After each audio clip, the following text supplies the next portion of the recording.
Hello, everyone. My name is Justin Schell, and I'm the Director of Decision and Capital Analysis at Highmark Health. I'm also the volunteer chair of healthcare applications at Probability Management. And most importantly, I'm a risk mad scientist by profession. And my presentation today, I'm very excited to be part of Risk Awareness Week 2022.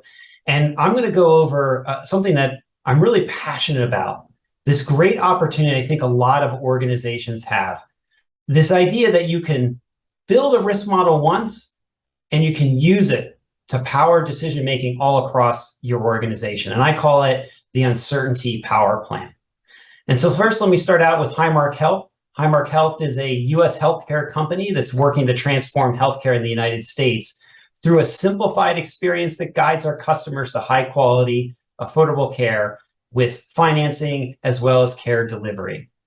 And I think that we're going to start here. The goals for the presentation is we're going to talk about what is this uncertainty power plan. And I'm going to do it through a lens of a capability that we have at Highmark Health called our economic capital model, and how we actually have built a model that was intended for one particular scope and answering one particular set of questions, but then we've been able to leverage it for decision-making across the enterprise. So you don't send a risk mad scientist out without giving them a legal disclaimer. And really, the bottom line here is a lot of this is really my own vision for the uncertainty power plant. And any of the examples that you see in my presentation are really based on purely made up illustrated data, or they're sources that are publicly available. So that's really important to keep in mind.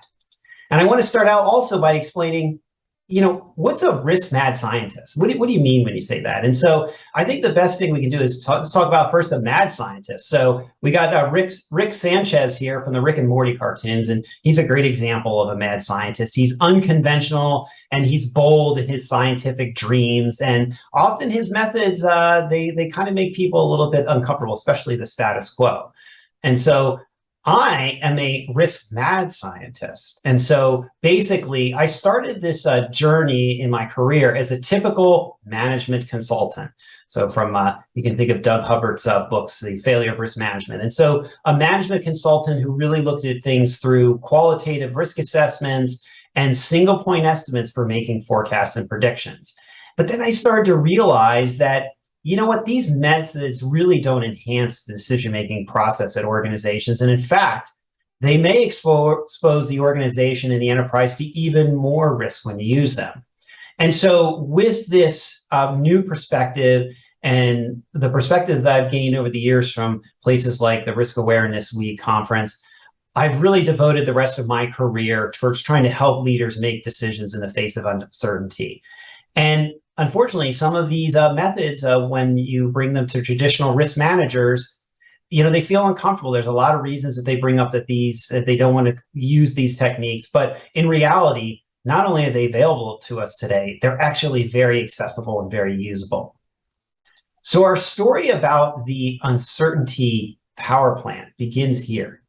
So I really got this from a Freakonomics podcast on the history of electric vehicles. And this picture is of the Standard Oil Company, their kerosene refinery in the 1870s. I think this is near Cleveland, Ohio. And during that time period, basically when you took oil, the main product that you were trying to refine it into was kerosene. That was really what was used for. And there was an interesting byproduct that they got from this kerosene oil refinement process to make kerosene.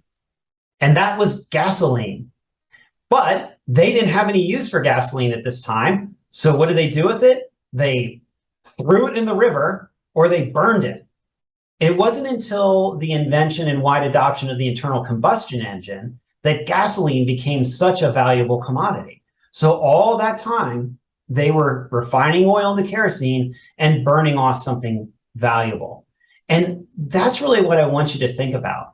There's so many opportunities around an organization where we do work to make kerosene or a certain product or objective, and we produce exhaust, gasoline.